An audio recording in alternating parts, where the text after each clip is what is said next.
houve aqui um sequestro. Leonardo Pareja, eu não sei se vocês se Com lembram certeza. disso aí. Mas o jornal, ele Tá ficava ali, ó. escrito. Tá ali impresso. O jornal ficava na recepção da capa. clínica. Aí o cara chegava depois de amanhã, mas ele ainda lia aquela zorra ali, ele ninguém entendi. lia. Na verdade, assim, a rede social ofereceu isso e é muito, muito positivo. Eu, por exemplo, sempre achei sensacional essa situação. Apesar de dar oportunidade a idiotas também. A minha visão.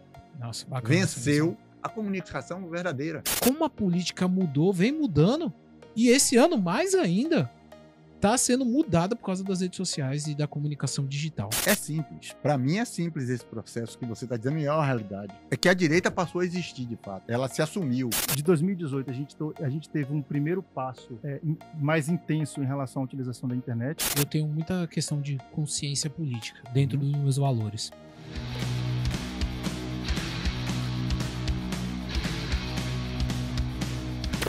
Porque hoje, Diego, nessa mesa, a gente tem... Não, nesse estúdio, incluindo o diretor, a gente tem 5 comunicadores para Verdade, poder falar sobre... verdade. Potencializado. aí. Potencializado. Aí. A gente poder falar sobre comunicação. Vai ser muito bom. Vai ser mais do que um podcast, vai ser uma aula. Vai ser uma aula.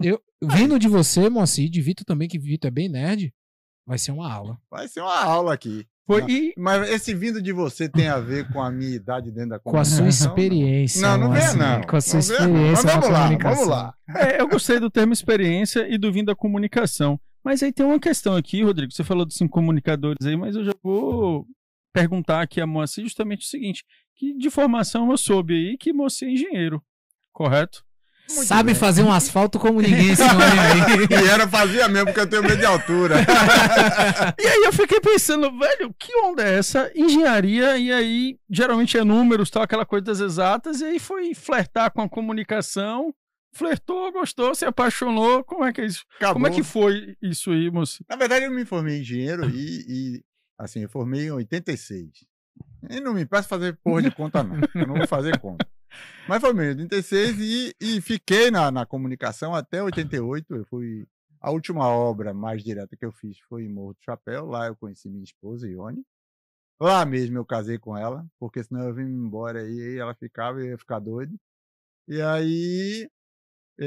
Só que quando eu vim, o país estava entrando num processo muito complicado de crise, né? E assim, a engenharia estava bem complicada, né? E para mim havia uma limitação, eu falei brincando, mas é verdade. Quando eu voltei para Salvador, e assim, eu sempre tive muito boas relações e tudo, mesmo no momento mais jovem e tudo. E aí uns colegas conseguiram trabalho em construtora para eu ir, para continuar meu trabalho. E aí eu fui numa construtora uma vez, lá no Rio Vermelho, eles estavam fazendo um prédio na subida da federação ali do Rio Vermelho. Aí eu fui lá conversar com o engenheiro, porque o engenheiro-chefe, o supervisor, para poder ser contratado.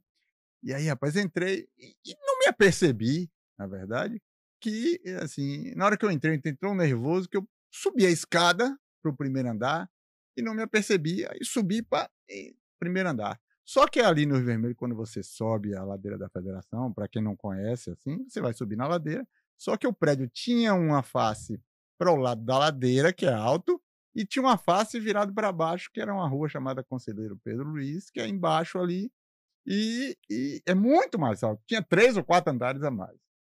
Só que eu conversei com ele e tal, fiquei certo de voltar na segunda-feira, eu acho, alguma coisa assim.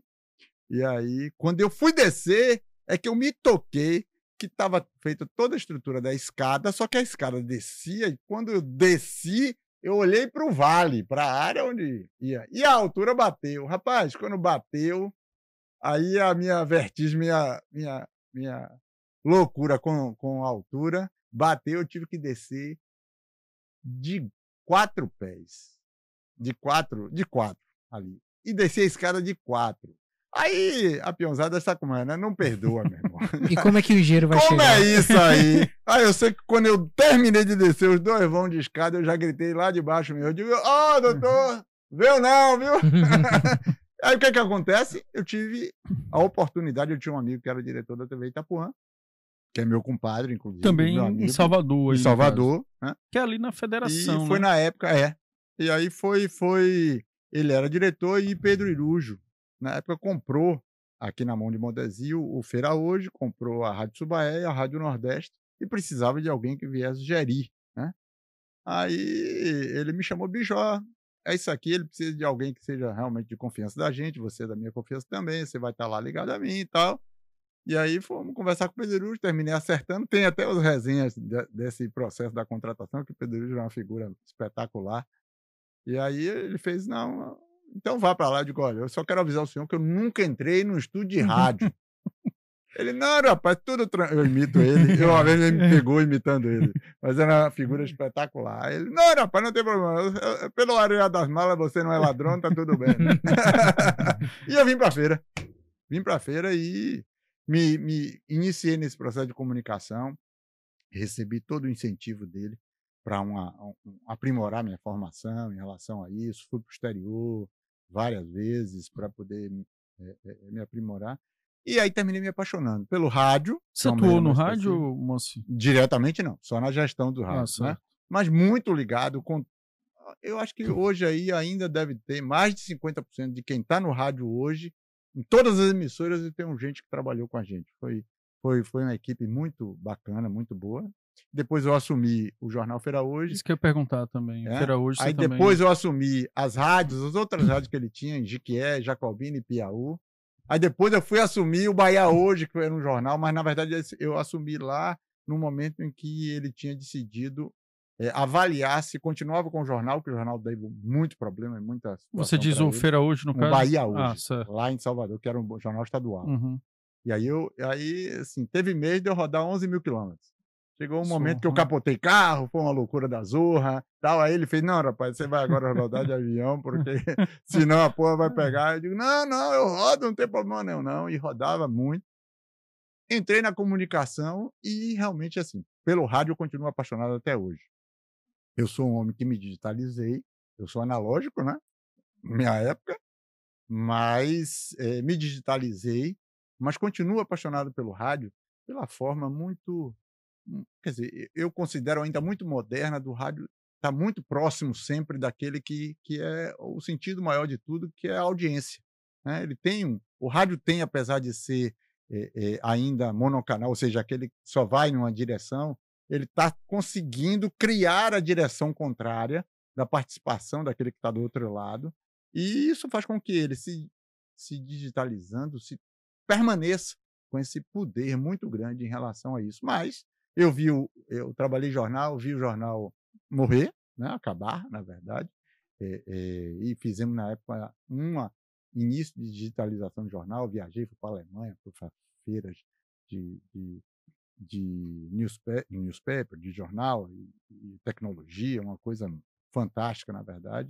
Fui aprender também o processo de gestão logo que eu assumi o Jornal Feira Hoje aqui.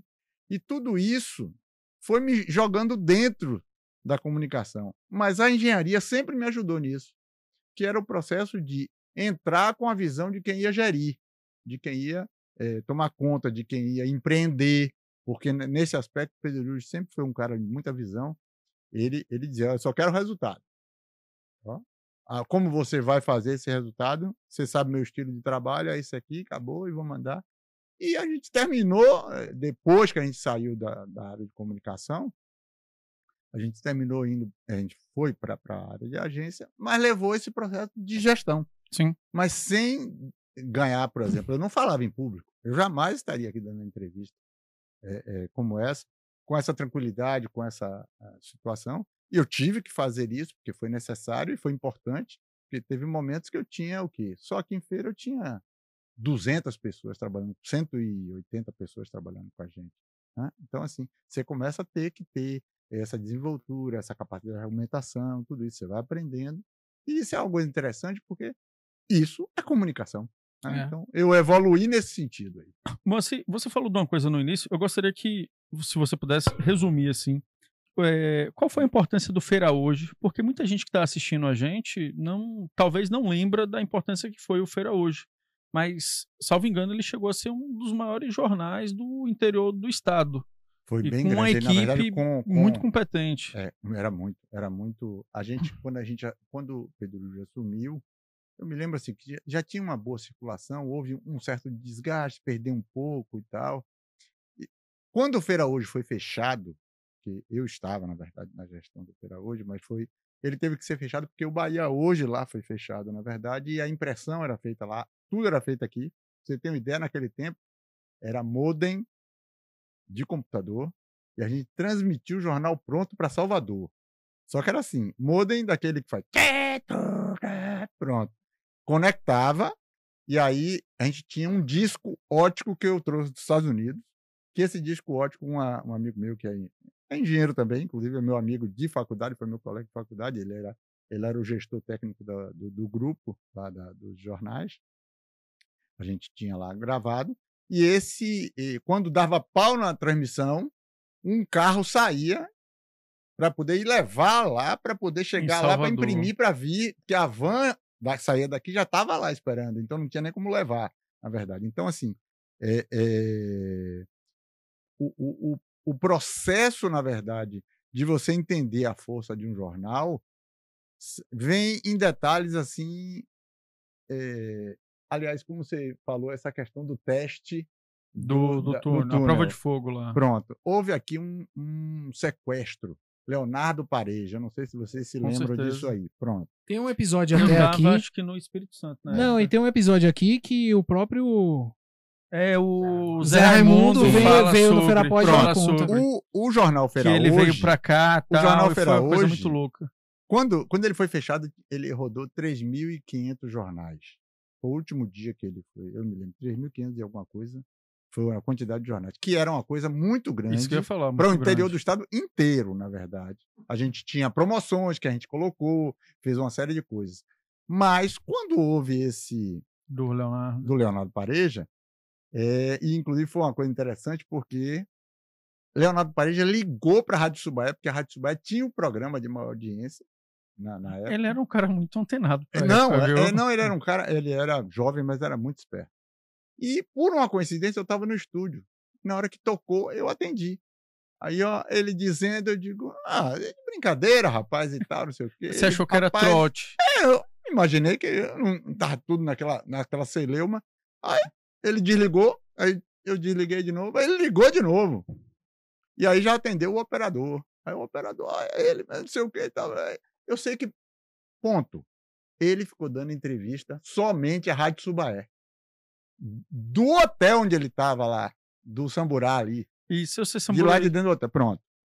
E aí dava na Rádio Subaé, evidentemente, nós estávamos todos, que na época eu tinha assumido o jornal, eu transferi para a Rádio Subaé Nordeste, onde é ali agora no final da Maria Quitéria, né? Ali perto do... Já estava lá, eu fiz uma integração da estrutura e coloquei o jornal lá, porque ele já imprimia em Salvador, não precisava alugar da impressora, então já estava integrado lá.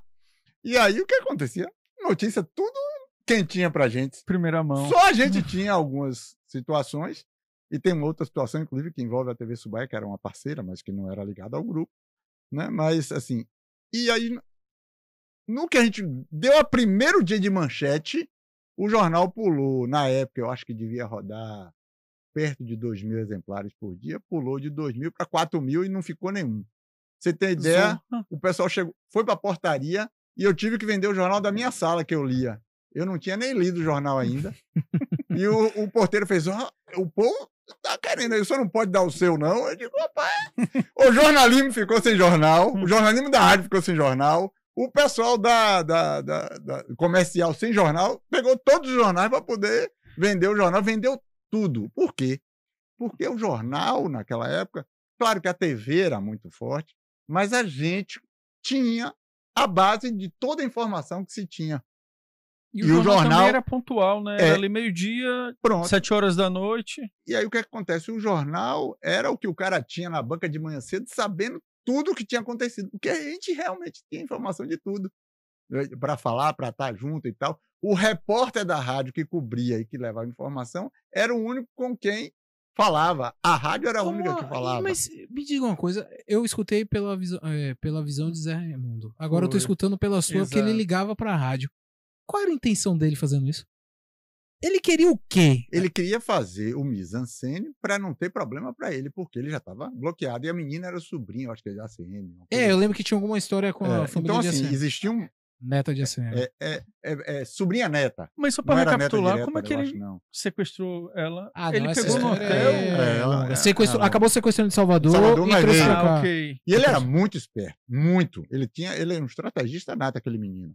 Então, assim, quando ele chegou aqui, para vocês terem ideia como era a situação, é que nós permitimos que a TV fizesse, dentro da Rádio Subaé, a TV Subaé viesse fazer uma entrevista com ele, na verdade, no áudio, que foi colocada por Cid Moreira no Jornal Nacional. Aí o Jornal Nacional deu essa entrevista no primeiro dia e não botou o crédito para a Rádio Subaé. Aí, na época, eu já era muito amigo de Marcílio e tal, e pedi, eu digo, pô, bicho, a gente abre aqui e tal, não sei Nem o o quê. crédito. No dia seguinte, Cid Moreira abriu informação, dizendo conforme e tal, Rádio Subaé, de Feira de Santana, na Bahia, papapá, feira, a porra toda. Por quê? Porque era realmente, foi um negócio louco. Só que a base de todo o processo, nós aumentamos, eu acho, para 5.000 jornais. E vendeu todos, não ficou nenhum. Porque o jornal, o cara pegava de manhã e era referência. Era uma doideira. Depois a gente fez algumas coisas, fez promoção também com o jornal, que trazia e vinculava as pessoas a poder. Parece que essa promoção era algo muito forte. Muito forte. Todo mundo fala dessa promoção do Feira Hoje. Foi muito forte mesmo. Tanto que depois eu fui fazer até em Salvador, mas assim, o jornal em Salvador, apesar de eu ter depois ido para lá, mas não era um jornal que as pessoas não estavam ali abraçadas ao processo, era um processo que dependia disso para ter o resultado da promoção, porque a promoção em si fazia vender jornal, mas o que a gente queria, na verdade, é que a pessoa botasse o jornal na mão e lesse o jornal, né? Tanto que, assim, a banca que vendia mais de um jornal para cada pessoa, eu parava de entregar, porque eu queria que cada um comprasse não comprasse uma porrada porque tinha uma cartela de bingo dentro na época, né? Então, assim, o cara ia pela cartela de bingo, mas o que eu queria, na verdade, é que botar o jornal na mão dele. Então, se a banca vendesse 2, ela perdia, eu botava fiscal. Era o chamariz, né? Mas o que é que aconteceu? Nós pulamos de 1.000 e poucos por dia para praticamente 3.000, que foi com o que fechou. 3.000 e poucos jornais. E já não tinha promoção quando fechou. Porque você conseguiu mudar. Fechou? Conseguiu trazer. Pô.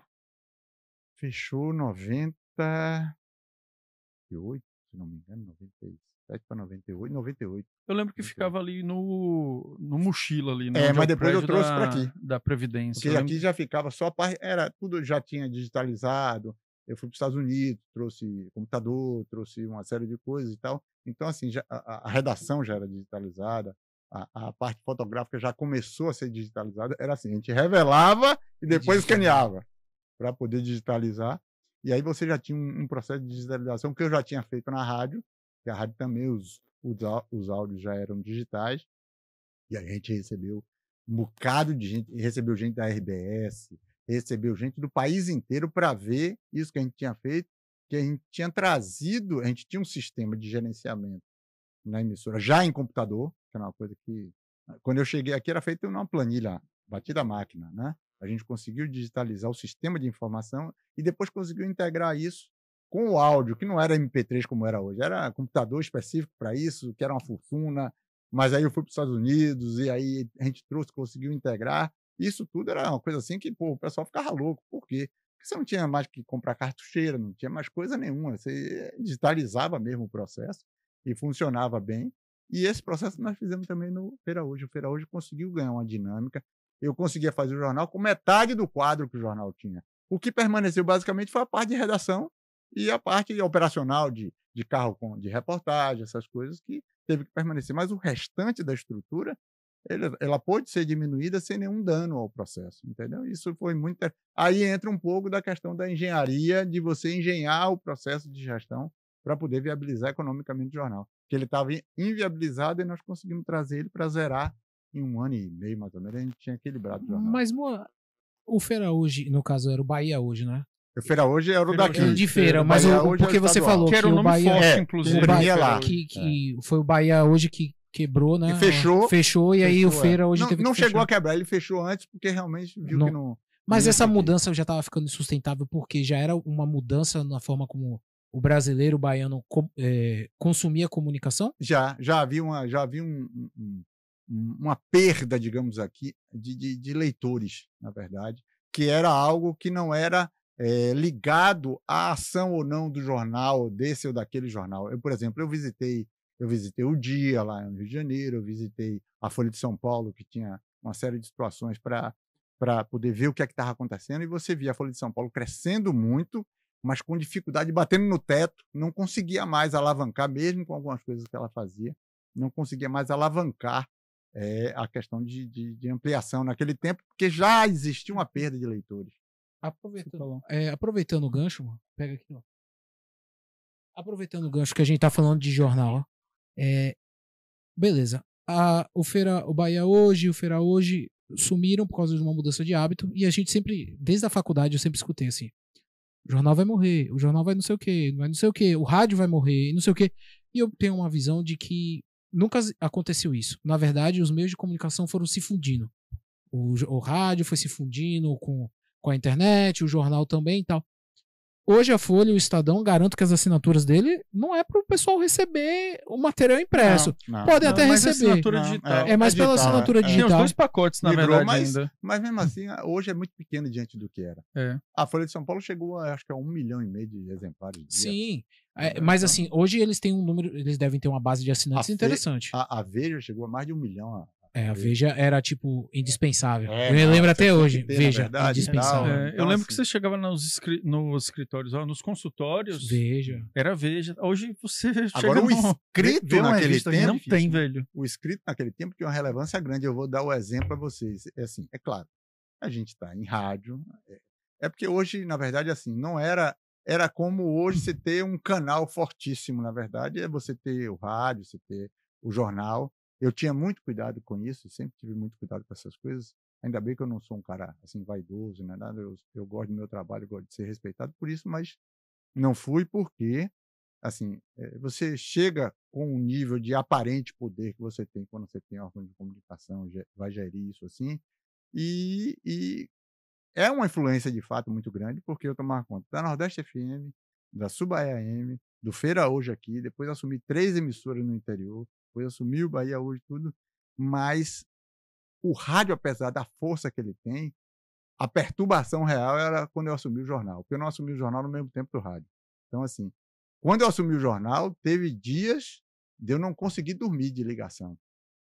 De minha esposa dizer, olha, você tem que dormir lá fora, porque não tem condição. E não estava nem brigado. Senão, nem brigado, mas eu não vou dormir. Não tem condição de dormir, porque a ligação era 1h da manhã, 1h30 da manhã. Mas isso era equipe técnica? Ou não, era processo de político, processo de empresário, era coisa do pessoal, realmente. O jornal é muito mais forte nesse sentido. Porque depois é que eu vim entender, porque assim, como na internet, o rádio é muito fluido, porque você mostra que agora ele é muito mais instantâneo, né, muito mais dinâmico, mas o jornal, ele ficava escrito. Tá ali impresso. O jornal ficava na recepção da clínica.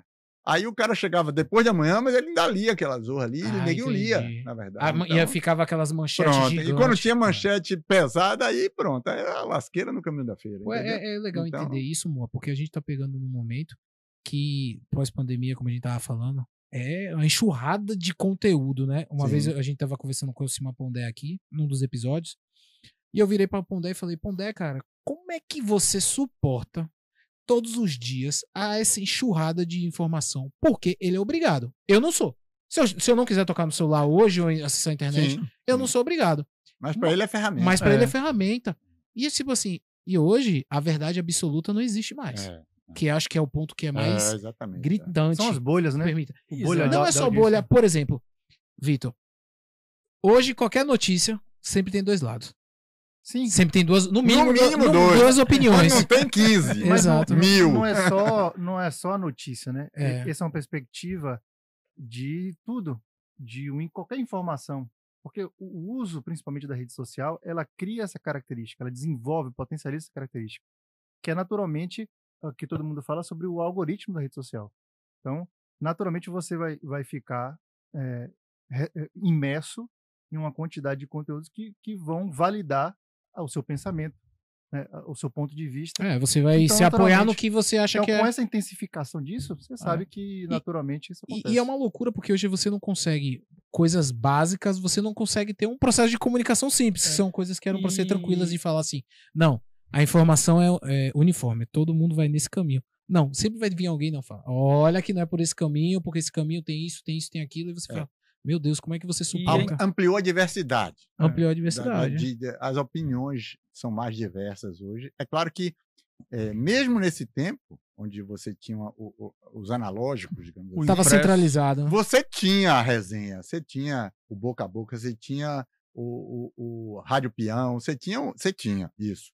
Mas é claro que isso aí, ele não tinha relevância, ou não tinha a capacidade de chegar com o que a rede social ofereceu. Na verdade, assim, a rede social ofereceu isso e é muito, muito positivo. Eu, por exemplo, sempre achei sensacional essa situação. Apesar de dar oportunidade a idiotas também. A gente sabe disso. E isso é uma coisa natural, porque nós estamos numa sociedade que tem gente bem intencionada, tem gente mal intencionada, tem gente que não quer ter intenção nenhuma, e isso é normal, faz parte do processo, mas é sensacional. Eu só acho que a gente começou a querer, os donos da verdade começaram a querer regular demais o processo. Isso não é bom. Eu acho que o que deve regular é uma lei que seja justa, dizendo assim, ó, bicho, eu posso falar o que eu quiser, é a minha liberdade, mas eu não posso ofender Rodrigo. Se ofender, eu vou ter aquela lei que já existe e que vai me atingir. Pronto, acabou. Mas é sensacional. Para mim, que sou um cara analógico, que venho e vivi isso aí, tem uma coisa que eu acho que é, para mim, a principal, para mim que vivenciei e tal, a principal não, mas uma das principais, mais importantes que aconteceram e que vem dessa expansão do processo de comunicação, sabe o que é? É que nós estamos aqui fazendo isso no rádio. A linguagem nunca poderia ser essa. Não. Ela seria formal. Na TV, menos ainda. Mesmo na TVs mais liberais, porque a gente sabe que, evidentemente, a Globo nunca permitiu. Ela tinha um manual. Um protocolo. Código padrão. Assim, mas o grande ganho que eu vejo é que hoje pode-se ter podcast com uma conversa que é extremamente verdadeira. Hoje aqui, a pessoa que for assistir na terça-feira isso, ou que vier assistir depois, na verdade, ela vai estar olhando para minha cara, ela sabe se eu estou mentindo, ela vai perceber se eu estou aqui, sei lá, se não é uma realidade, se é, ou se eu sou ruim, se eu não sou, se eu sou mentiroso, se eu tenho empatia, se eu não tenho vocês, ou como é. Que era uma coisa que a formalidade tirava. Que era todo mundo igual. Era tudo igual. Você entrava no rádio, você tinha uma linguagem formal que você tinha que ter. E, na verdade, isso aqui, para mim, não é que o resto não informasse. Informava, mas não comunicava. Isso aqui informa e comunica. Essa forma de ser aqui é o grande ganho que a internet e a pandemia trouxe, digamos, com essa montagem do podcast de uma maneira mais rápida, mais implantada e viabilizada muito mais rapidamente, que é essa linguagem, que é a linguagem que a gente senta para tomar uma, para bater papo, e é a mesma linguagem que a gente vai estar conversando. É claro que a gente tem que ter responsabilidade, tem, mas é uma linguagem que quem assiste diz assim, não, eu por exemplo, eu chego em casa, você conhece lá e tal, no fundo, ligo minha televisão, ligo no YouTube. Eu também. Eu boto no YouTube e fico assistindo uma coisa, outra coisa.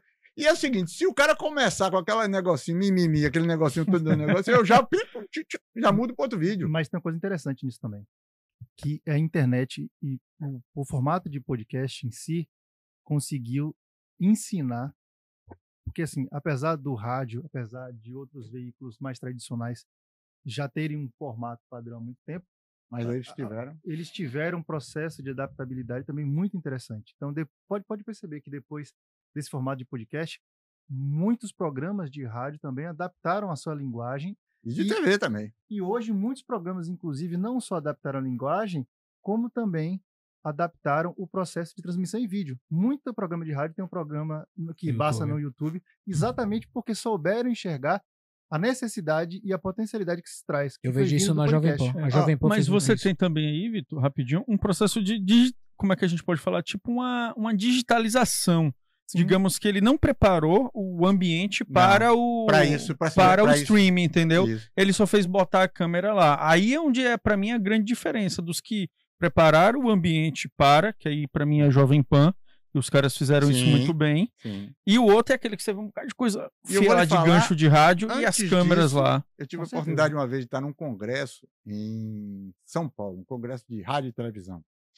E a gente encontrando com o pessoal da Bandeirante e tal, a gente sempre tinha acesso porque, assim, a TV Itapuã era SBT, E aí você tinha reuniões com o pessoal e sempre se encontrava a estrutura. E uma das coisas interessantes que eu ouvi uma vez, e que tem a ver com essa situação, é assim, o cara ia fazer um ao vivo pela Bandeirantes. Ele chegava 20 minutos antes, botava ali, arrumava. A Globo tinha que levar 2 horas preparando luz, preparando retorno, não sei o quê, testando, botar o outro, uma repetição para não falhar o áudio, para não isso, não aquilo, outro. Era uma loucura. E a Bandeirante chegava lá, 15, 20 minutos, o cara já estava no ar, botava aí, como é, bota. Aí falhou, entrou um cachorro aqui, mas tudo bem, vamos nessa e tal. Era por causa da questão do padrão Globo? Assunto, que é bem próximo do que nós vivenciamos hoje. Era tipo um improviso. Já era isso. Mas, para finalizar esse ponto que eu estou observando, todos tiveram que se adaptar ao formato que os podcasts, que a linguagem, a forma colocou. E aí venceu aquilo que é comunicação humana. A minha visão. Nossa, bacana. Venceu a comunicação verdadeira. Porque, assim, o que nós estamos tendo aqui, vocês estão me perguntando, eu vou responder, evidentemente, aquilo que eu quero e tal, mas de uma maneira que, para quem estiver assistindo, nós estamos nos comunicando com ele também. Porque eu estou falando aqui da maneira mais natural que eu posso falar com alguém, conversar com alguém, né? Então, assim, venceu o estilo e a forma de falar e se comunicar e de transmitir as coisas, que é a mais humana que tem, que é essa de conversar, de fato, de transferir vivência, ou experiência, o que for, com essa linguagem que a gente está tendo aqui. E chegou o momento mais esperado da noite, o momento das vagas IEL, as vagas do nosso parceiro. A primeira vaga da noite é para técnico em Química. É uma vaga que é no município de Feira de Santana, sendo a remuneração de R$ 850, mais auxílio transporte de R$ 209, mais almoço na empresa, sendo a carga horária dessa vaga de 6 horas por dia, de segunda a sexta. Segunda vaga da noite, técnico em mecânica eletromecânica, vaga que é aqui no município de Feira de Santana, com a bolsa auxílio de R$ 1.000, mais R$ 200 em auxílio transporte, sendo a carga horária de 6 horas por dia, de segunda a sexta. Terceira vaga da noite, marketing e comunicação social, vaga também no município de Feira de Santana, sendo a bolsa auxílio de R$ 700, mais auxílio transporte por dia estagiado, sendo a carga horária de 6 horas por dia, de segunda a sexta. Quarta vaga da noite, atenção, é para o município de Santo Antônio de Jesus, é a vaga para engenharia mecânica, sendo a remuneração de R$ 900, mais auxílio transporte de R$ 200, sendo a carga horária de 6 horas por dia, de segunda a sexta. Quinta vaga da noite, ciências contábeis em Feira de Santana, bolsa auxílio de R$ 606, mais auxílio transporte de R$ 100. A carga horária é de 4 horas por dia, de segunda a sexta. E finalizando, a última vaga, sexta vaga, é para o curso de Ciências Contábeis, também em Feira de Santana, sendo a bolsa auxílio de R$ 700, mais auxílio transporte de R$ 200. A carga horária é de 4 horas por dia, de segunda a sexta. Se você quer saber de mais vagas, quer obter mais informações, é muito simples. Só dá uma olhada na descrição e também vamos colocar um QR Code em que você pode acessar o portal de vagas do IEL e obter mais informações sobre vagas para o seu curso. Então, fique atento e até a próxima. Eu quero já pegar esse gancho para a gente entrar na outra parte dessa conversa, amor. Você falou aí, uma comunicação humana. E aí eu fico pensando, Rodrigo criança, como era a política? Para Rodrigo adulto, que é a política 24 horas, moça. A campanha nunca mais acabou, moça. É surreal imaginar todos os dias que a campanha não acabou mais. E aí eu tô tendo a oportunidade de falar com duas pessoas que têm vivência, que o que a gente conversou vamos trazer Moacir e Vitor, porque eles têm vivência de trabalhar com campanha política, trabalhar com política.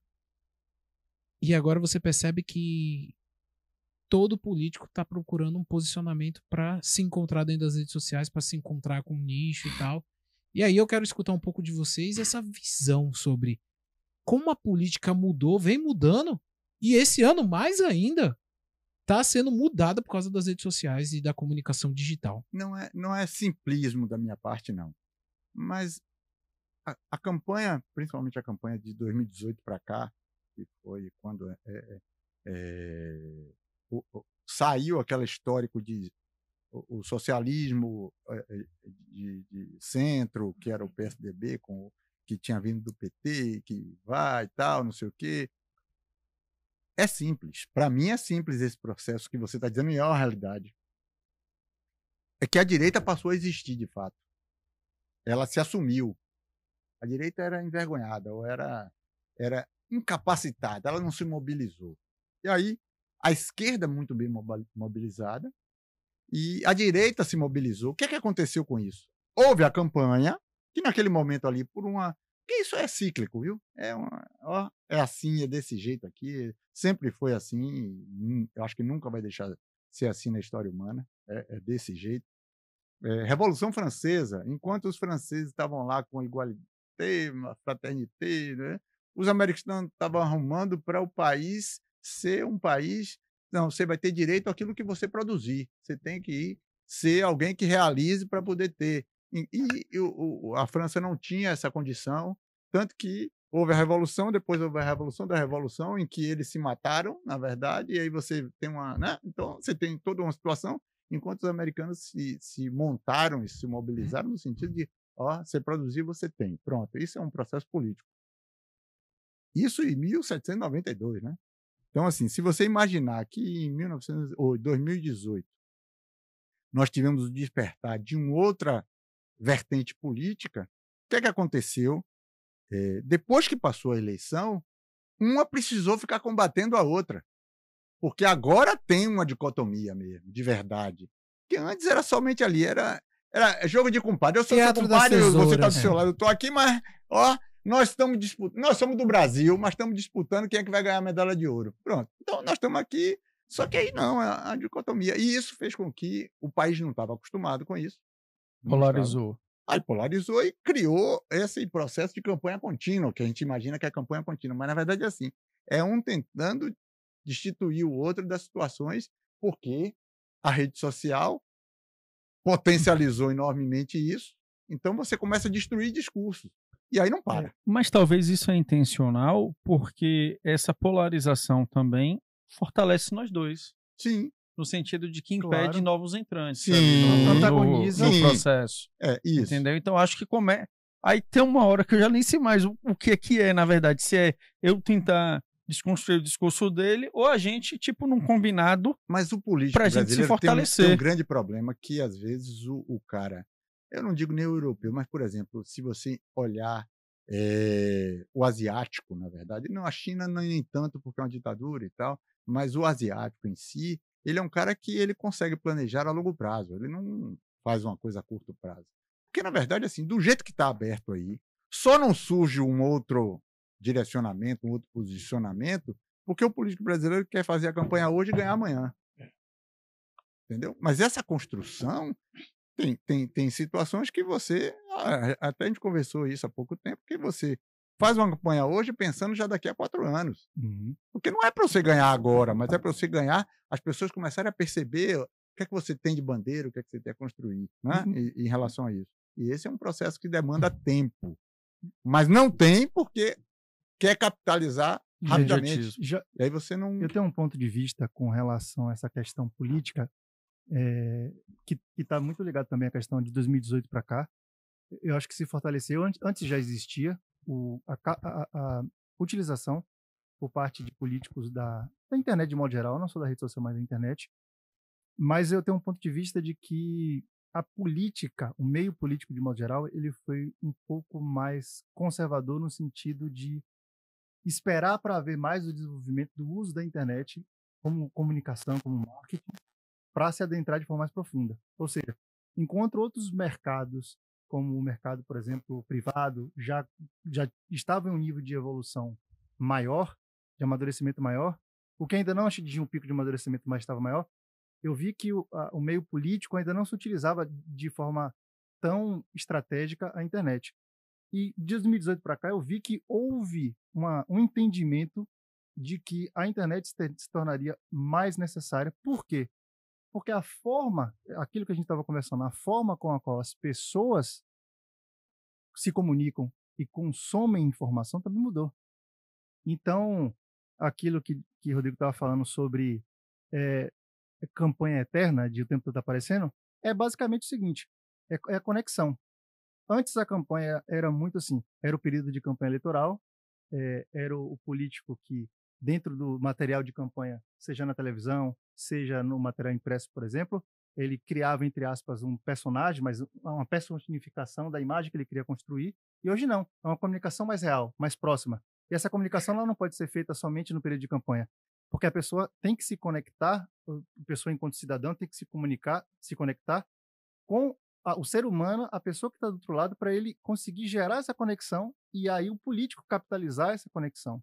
Então, quem soube fazer isso anteriormente, hoje, politicamente falando, tem se fortalecido muito mais. A gente vê de diferentes espectros políticos, aqueles políticos que conseguiram fazer isso, mesmo antes de 2018, hoje ele está numa situação muito interessante de consolidação de um público. Então, eu acho que de 2018 a gente teve um primeiro passo mais intenso em relação à utilização da internet.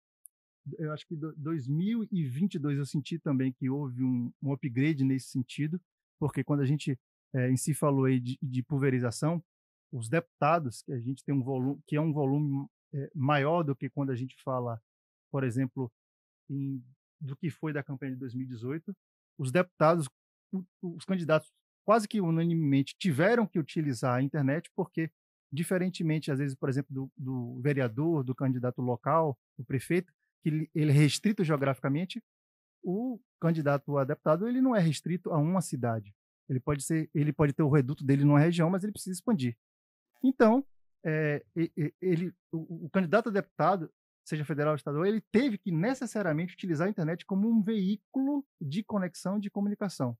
Isso não pode ser feito somente no horário de campanha política que passava na televisão ou no rádio. Isso teve que ser feito todos os dias.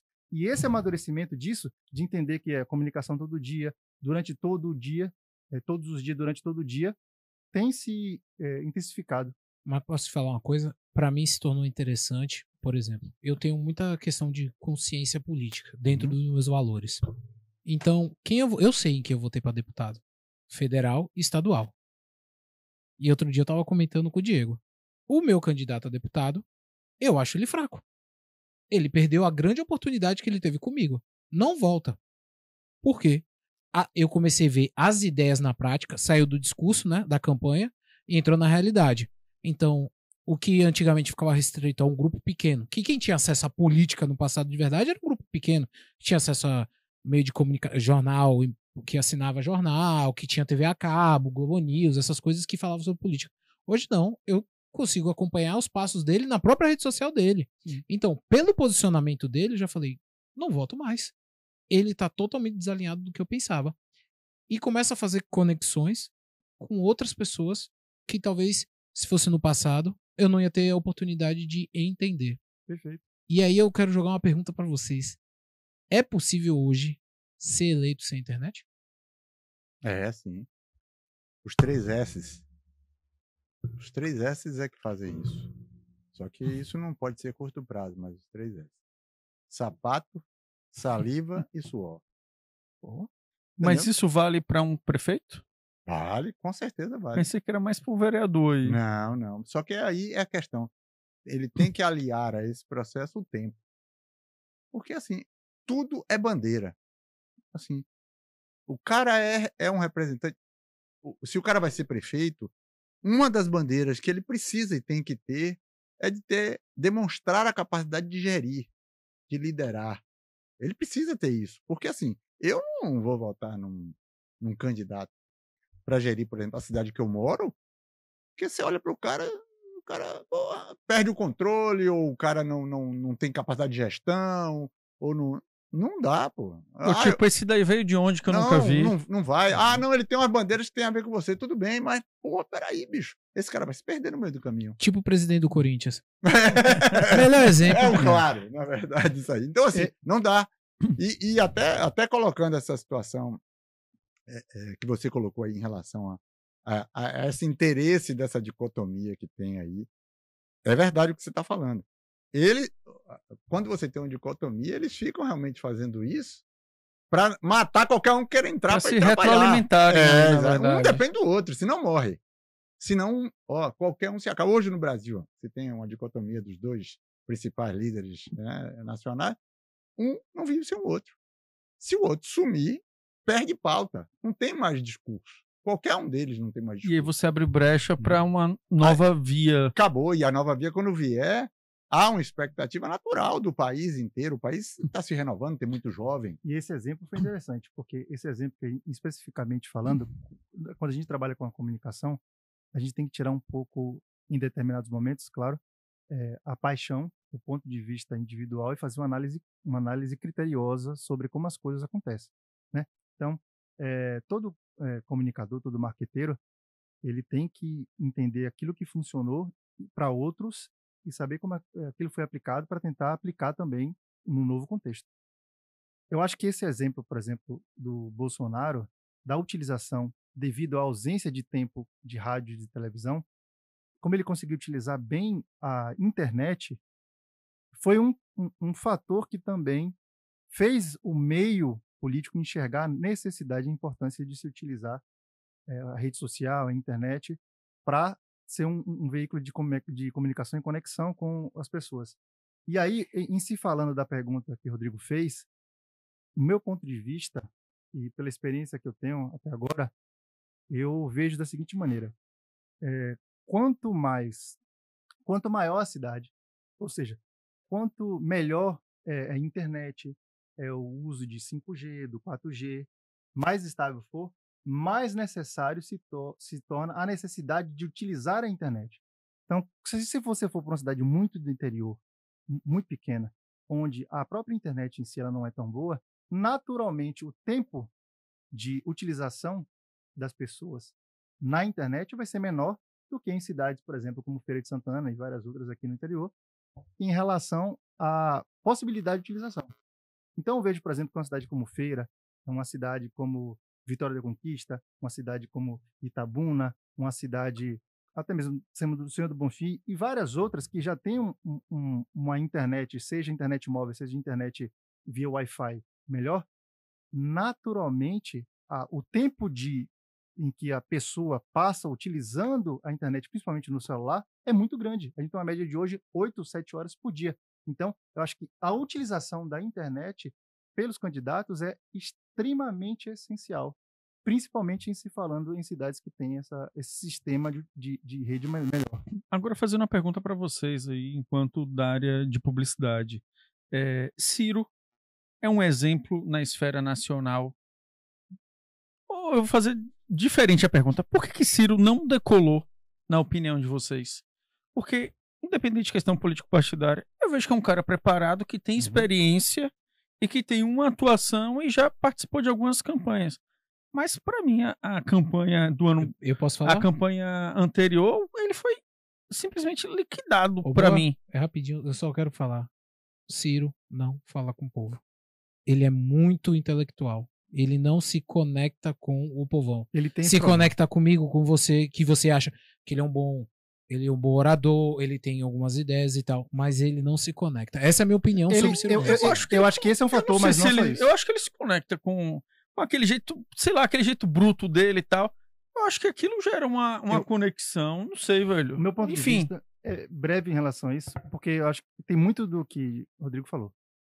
Eu acho que sim, porque assim, sim, no caso? Sim, no sentido de que ele tem problemas de linguagem, a forma como ele fala, boa parte da população brasileira não se conecta, infelizmente. Não entende, Vitor. Não consegue, de fato, assim, não consegue, assim, é questão de interesse, até porque como a pessoa não consegue, muitas vezes, compreender a complexidade do que ele está falando, naturalmente a pessoa não vai parar e vai prestar atenção, vai tentar entender. Mas eu acho que, em se falando de Ciro, o que aconteceu com ele, e aí tem a questão da última campanha, não tem a ver com ele utilizar o veículo errado ou o formato errado na internet. Eu acho que tem a ver com o discurso, o posicionamento dele. Eu acho que o bonde passou. E ele perdeu um pouco do time do discurso dele. A leitura do discurso. Porque hoje em dia, assim, é posicionamento e discurso. Você tem que fazer uma leitura ágil do quais são, primeiro, qual é o gap que existe? Qual é o gap que existe? Qual é ali que existe, por exemplo, entre Bolsonaro e Lula? Entre o PT e o bolsonarismo. E saber se posicionar da forma certa. Eu acho que esse bonde passou ele não soube fazer a leitura certa no momento certo e ele foi engolido pela polarização. É isso que eu ia falar. A E você, polarização anulou ele, no caso. E na sua opinião, amor? Eu entendo que tudo isso são variáveis que estão dentro desse bojo, mas eu vejo que isso aí tem um processo histórico, na verdade. Assim, é porque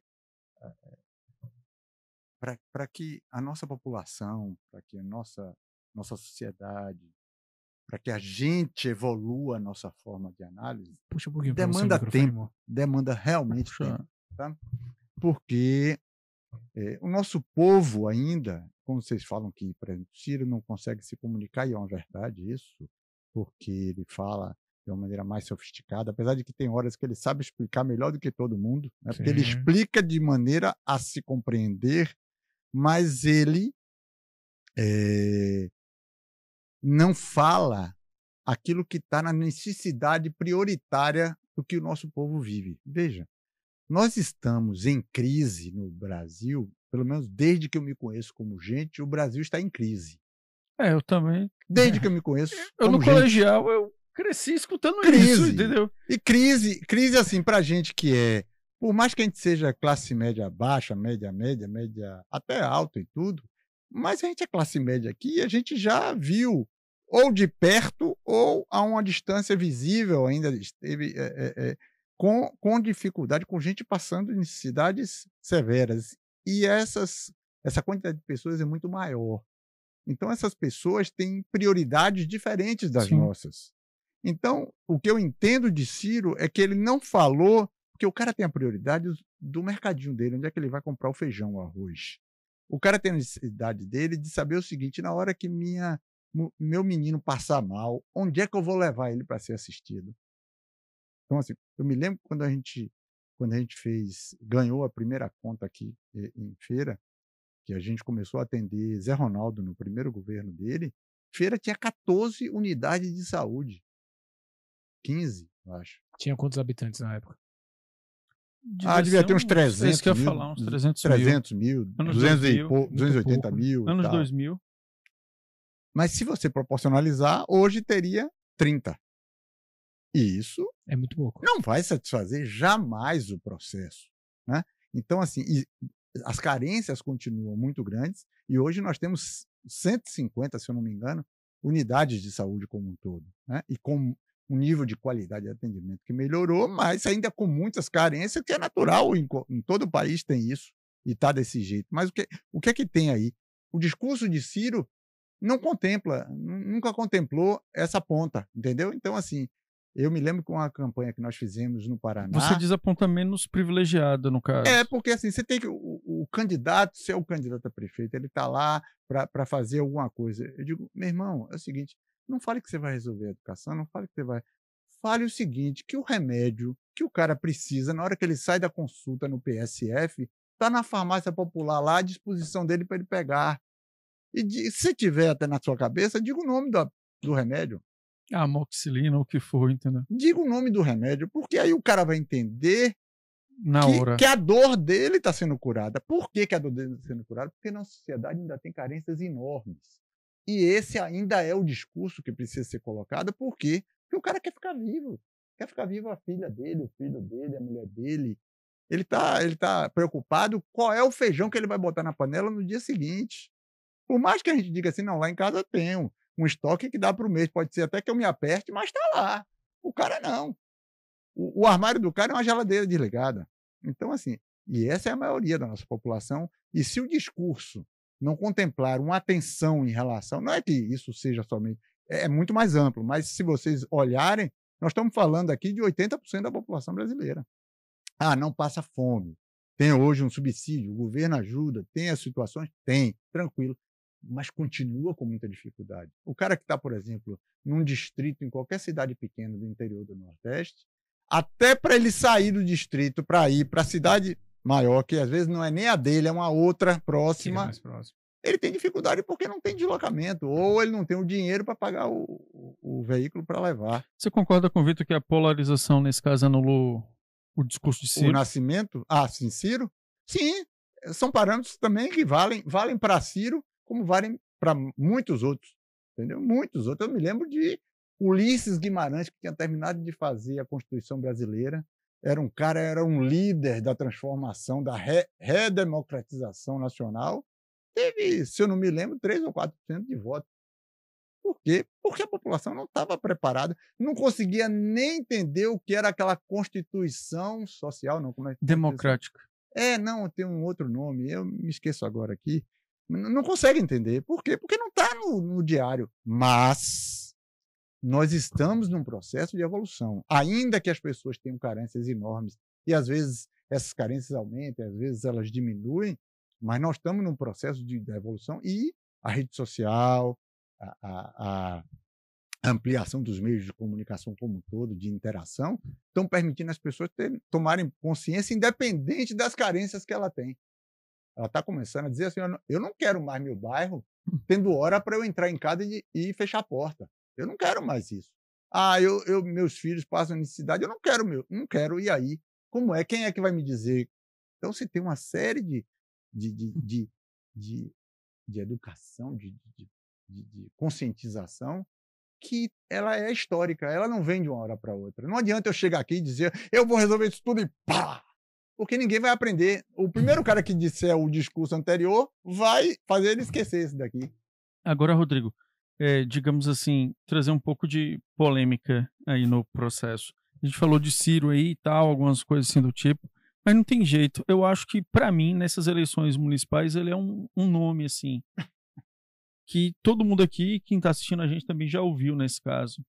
Pablo Marçal, candidato a prefeito em São Paulo. Cidade de São Paulo. Vocês já viram alguma entrevista dele? Porque aí a gente vai ver aí agora justamente um cara que vem das redes sociais, que vem com o discurso ali também de coach, multiempresário, não sei o quê, e vai para um discurso de embate com jornalistas. E aí eu assisti algumas entrevistas, moça, e eu fiquei curioso, assim. Eu falei, velho, esse cara ganhando, isso é discurso? Isso é oratória? Ou esse cara vai de fato mesmo fazer alguma coisa ali? E aí é saber um pouco de vocês nessa opinião. E aí, esse cara que vem de rede social é algo diferente nesse caso? O cara que é uma cria desse meio digital, de campanha, de todas as redes e de aparecer em tudo que é lugar. Ele vai ser um diferencial nessa campanha? É um candidato para se olhar diferente para ele? Se de fato ele for levar a candidatura dele como imagino que vá pela situação de até agora. Ele disse que vai, que já conseguiu o vice e tal, e que agora ninguém vai... Que ele utiliza o discurso até rapidinho ninguém vai retirar meu direito de ser prefeito, não, que segundo ele, os outros já fizeram isso, ele já está se utilizando de vítima, que anteriormente fez isso com ele. Eu acho, sim, que ele vai ter uma relevância, e eu acho que no final das contas, eu estava até conversando com o Maci esses dias, que no caso de Pablo Marçal, ele vai ter o ganho de qualquer forma, porque ele tem uma habilidade muito grande. Pablo Marçal, ele sabe se comunicar, ele sabe fazer leitura em relação à comunicação. Mas você acha que, pegando o que o Rodrigo falou, ele se conecta com o povão? Pra caramba. Muito. Muito. Ele sabe falar exatamente o que o Moacir falou do remédio. Eu acho que ele não vai falar que vai ter um remédio. Porque eu vi algumas falas dele que eu não sei se ele tá se conectando com o povão, não. É porque você tá olhando na sua visão de jornalista, porque Diego é jornalista. Então você tá se conectando com os jornalistas que estão sendo afrontados. Não, velho. Velho, quando eu assisti na boa mesmo. A entrevista de Pablo Marçal, ele se conecta. Ele tem uma oratória, ele tá se preparando. Ele se adapta muito bem. Ele se adapta muito rápido. Ao meio, ele não deixa ninguém colocar nada na boca dele. Isso que eu achei sensacional. Não, eu vi, teve uns que eu dei risada. Não, foi você que falou. Abra suas aspas e foi você que falou. Exato, ele não é só um orador muito bom, muito hábil. Ele é um estrategista em se falando de comunicação e utilização da internet extremamente hábil. Ele sabe usar a internet. Tanto que ele criou estratégias que hoje outros grandes players do mercado digital utilizam, foi ele que criou. Por exemplo, aquela questão de liberação para Instagrams, canais do YouTube, utilizarem cortes dele. Foi ele que criou. Ele entendeu, ele fez a leitura de que aquela possibilidade de pulverização era muito forte. E isso aconteceu. Pablo Marçal hoje, ele é pauta de forma que ele não era há pouco tempo atrás. Antes, há muito pouco tempo atrás, ele era pauta como o coach que levou a galera para a montanha. Hoje as pessoas conhecem mais Pablo Marçal. Então, eu vejo que duas coisas sobre essa questão da campanha dele. Ele vai ter um crescimento percentual em relação a zero, quando ele começou antes de ninguém saber que ele ia ser candidato era zero. Ele vai ter um ganho. Não sei se ele vai ficar em terceiro, mas em terceiro e em quarto, acredito que ele tem a possibilidade de ficar no mínimo isso daí. Ele vai trazer todo esse recall que ele tem de capacidade de comunicação, como capacidade de oratória, estrategista, porque ele é estrategista, ele tem uma equipe estratégica muito forte. E o mínimo que vai acontecer com Pablo Marçal nesta campanha, ele seguindo a campanha, é ele se tornar uma figura muito mais conhecida em São Paulo e no Brasil inteiro e capitalizar isso para os negócios dele. Que a comunicação dele chega ao povão, por assim dizer, porque ele realmente tem uma habilidade, ele desenvolveu uma habilidade, não sei se ele já era inato, não era, tal, mas existe uma diferença bem grande em um cara que tem essa habilidade, que é um empresário, alguma coisa, e política. Política é um negócio é um aspecto de negociação que nós que somos leigos estamos de fora. Se você imaginar, o deputado vai lá e coloca uma lei maravilhosa. Eu acho, quer ver? Sérgio Moro botou aqueles 10 mandamentos para poder combater a corrupção, aquela coisa toda ali. Que é uma lei maravilhosa, se você imaginar. Por quê? Porque vai parar de permitir que o pessoal meta a mão no nosso dinheiro. Beleza. Mas existe o que está sendo posto e o que é possível. E o processo na política é de negociações perversa. Não estou dizendo a política que é paga, não, que compra voto, não. Eu estou dizendo a política que é discutida, debatida de maneira republicana, na verdade. Depende muito de uma negociação que eu não sei até que ponto uma pessoa como ele, que está acostumada a vencer e a convencer também, porque ele tem uma capacidade, mas às vezes é evidente que ele não vai conseguir convencer raposas criadas de política. Ele diz que que as pessoas se surpreendem quando ele chega na Assembleia Legislativa de São Paulo, porque ele tem relação com todos. Pronto, tem. Uma coisa é ele ter relação. O político, assim, abraça você, te ama, te beija, mas na hora do voto ele vai votar naquilo que ele quer votar. E o cara, para ir e governar, seja no Poder Executivo Municipal, Estadual ou Federal, ele tem que aprovar coisas que não vai, velho. Não vai. Já fizeram essa daí. Não vai. E isso, quando não vai, esse é um ponto, quando não vai, o cara não realiza. Aí ele termina, mesmo se comunicando bem, ele termina como um ninguém, como um bosta, na verdade. Não é que eu esteja dizendo que ele vai ser um bosta, mas... Sim. E esse é um ponto. O outro é que, assim, o eleitor, ele tem uma... Por exemplo, o 2020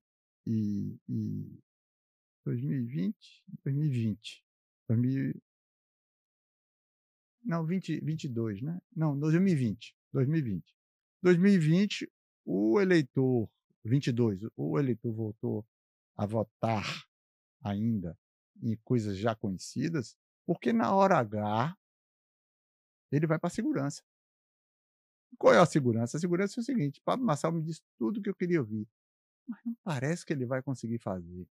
Quem é aqui que tem? É ali, ó. Eu vou ali. Vamos ver se ele vai, como é que ele vai andar daqui por diante. O eleitor mais simples, ele pensa assim. Ele fecha essa caixinha aqui e abre essa caixinha aqui e aqui ele vai resolver as dores do negócio dele. Por quê?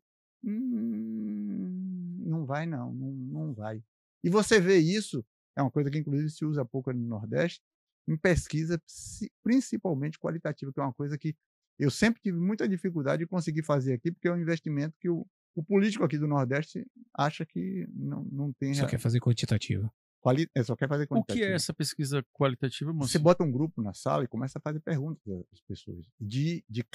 As classes que tem ali naqueles grupos, geralmente você faz até mais de um, ali são as classes que estão dentro do IBGE, para você ter opiniões. Então, se você tem 50% de tal classe, você bota Tem mais 2, a pesquisa tem mais qualidade, ela é mais profunda, não é só Vai aquela pra uma pergunta. análise, mesmo, vai pra uma análise. análise mais depurada, que a análise vai mostrar isso, que o cara, assim, ele diz, não, ó, ele realmente é um cara que fala isso, é isso que a gente quer mesmo e tal, mas, sinceramente, eu não sei se ele vai fazer. Pronto, ali tá a dica de como ele se arrombou, na verdade, ali. E isso tá na pesquisa. Eu tinha uma consultoria lá em Curitiba, que a gente usava muito para fazer, e os caras, eles eram melhores na análise do que até na execução, mas a análise deles era uma análise estratégica. Eu dizia, isso aqui é isso, vai poder fluir para isso. Eles viravam 3 páginas e diziam, vai, porque, ó, aqui, ó, todos os grupos teve esse tipo de resposta aqui, que a gente fechou essa resposta para não deixar aberta essa análise que tem que fazer aqui, que dá esse tipo de contingência dessa coisa que você diz assim, esse cara, ele não vai conseguir, mesmo não tendo uma rejeição alta. Por que ele não tem uma rejeição alta? Não, ele só não tem rejeição alta porque ele nunca se expôs para ser votado, nem para executar alguma coisa, para tomar conta de alguma coisa. Tipo, se Rodrigo nunca apareceu, não tem por que ter rejeição. Eu nem sei quem você é. E no caso de Paulo Nação, ele já carrega, por ele já ser uma figura conhecida e polêmica, em certa medida, ele já carrega uma rejeição. Ele já começa do zero com um certo nível de rejeição. Por que Varela não conseguia? Por que aquele cara da Atena não consegue? Ele vai para negociar, claro, para ele alguma vantagem, alguma coisa, mas ele, na hora H, volta. Aquele outro que como é que é? Deputado, parece alguma coisa lá em São Paulo também. O nome daquele que faz negócio do Celso Russomano. Também. Aquilo assim, na hora H ele sabe que na hora H o cara, por que ele mergulha, ele começa bem. Porque o cara para assim e diz assim: não, ele não vai realizar, não vai. Eu gosto dele, ele é um cara que combate pra gente, é uma coisa porreta e tal, mas não vai realizar. Eu vou de galinha, então, né? Que aí o cara, aí você vê no final. Interessante essa análise. Mas quanto mais pro final da campanha, mais afunilando. Que é a hora que o bicho pega. Pega mesmo, aí o cara que é menos favorecido, que não tem como se garantir de forma nenhuma, ele vai correr risco. Como? Que eu lembro um jingle do PT nesse sentido, que para mim, de acordo com o que você fala, foi muito assertivo, que era assim, não troca o certo pelo duvidoso. Sim. E toda a campanha nesse caso aí, o que você tá falando é mais ou menos isso. O cara não quer trocar o que ele acha certo. Não. Pelo que na cabeça dele é dúvida. Porque no momento de dúvida, como foi a eleição, por exemplo, de Lula agora, foi um momento de dúvida mesmo, porque foi feito um trabalho, digamos, de desconstrução, ajudado pelo próprio Bolsonaro, uma desconstrução, e ele foi feito o quê? Bom, na dúvida, no fundo era isso. Na dúvida aqui, ó, beleza, tal, porque por mais que um diga que o outro é tudo ruim, a gente sabe que tem coisas boas nesse bolo. Né? Sim, e para mim, isso aí que você fala, também é um dos motivos, voltando ao caso Ciro, que fez Ciro diluir. Que nessa hora aí que arrochou, muita gente que era lá de Ciro falou assim, velho, isso é natural. Eu vou em um dos dois aqui, entendeu? E aí, pra mim, o voto de Ciro foi tanto pra Lula quanto pra Bolsonaro. Foi mais pra Bolsonaro. Depois pra mim, aí ele perdeu por dois lados, Rodrigo. Ele perdeu por... Ele diluiu, pô. Situações assim, que assim, a gente viu, principalmente no Congresso, negociações meio brabas, né? Meio difíceis de você deglutir como cidadão, né? E assim, aí você via Ciro dando porrada nisso. Mas todo mundo no Brasil sabe, independente do nível de escolaridade, que se não houver essa negociação, não vai para lugar nenhum. Não aprova nada. Bolsonaro ficou 1 ano e pouco sem dar um pio no arrepio. Por quê? Porque ele tinha que negociar. Ele negociou de uma maneira, digamos assim, aparentemente mais republicana, sim. Mas ele teve que ir para a negociação, porque não vai no braço. Essa é a situação que eu estou dizendo. Se você quiser botar no braço, não vai. Aí Ciro começou a fazer o quê? Bater no Congresso, dizer, não, isso aí, corrupção. Não, meu irmão, não. Ó, para fazer tem que ter isso aí, velho. Senão... Porque você começa a se questionar, pois se esse cara ganhar, como é que vai ser? Mas ele vai negociar com a Câmara? Ele vai dar um golpe e falar assim, não, aqui agora é... tudo? Aqui agora é na força, no braço? No braço não vai. E cria uma crise institucional gigantesca. E a questão é que esse é um fenômeno comum em toda a campanha de executivo, né? A partir do segundo de um lado de um espectro político e tanto do outro, chega no final da campanha, ele começa a perder tração, naturalmente. Porque é exatamente, e essa polarização potencializa isso, porque chega no momento que você vai, o eleitor normalmente, aquele que não foi mais assíduo em relação a uma figura em específico, ele vai para aquele candidato que ele está mais ligado ao aspecto e que ele acha que tem mais chance de ganhar. Porque uma das coisas que estão falando, inclusive, do Pablo, era mais ou menos aquele discurso. Pô, o cara tem 50 milhões de seguidores e tal. Será que consegue reverter isso no voto? Que aí eu acho que tem uma distância bastante grande, monstruosa aí, entendeu? Bastante grande. Do cara que segue, grande, que é seguidor ali de São Paulo, e isso porque ele vai morrer na mão da Câmara? Em voto, entendeu? De vereadores? Porque assim, existe um negócio Nós vivemos um presidencialismo, eu nunca vi, não posso dizer, afirmar isso. Mas assim, eu ia muito a Brasília, muito não, mas eu ia a Brasília e tal. E uma das coisas que eu ouvi é que existe, por exemplo, quando você vai fazer uma nova lei e tal, você tem o que está escrito da lei e você tem, eu não sei como é o nome técnico que se diz, mas assim, você tem por trás na documentação arquivada a descrição de qual é a intenção daquele artigo da lei. Então, esse artigo diz o quê? A intenção disso aqui é que seja isso, isso, isso e isso. Até os 43 minutos do segundo tempo, a nossa Constituição de 88 era parlamentarista. É o que eu vi. Né?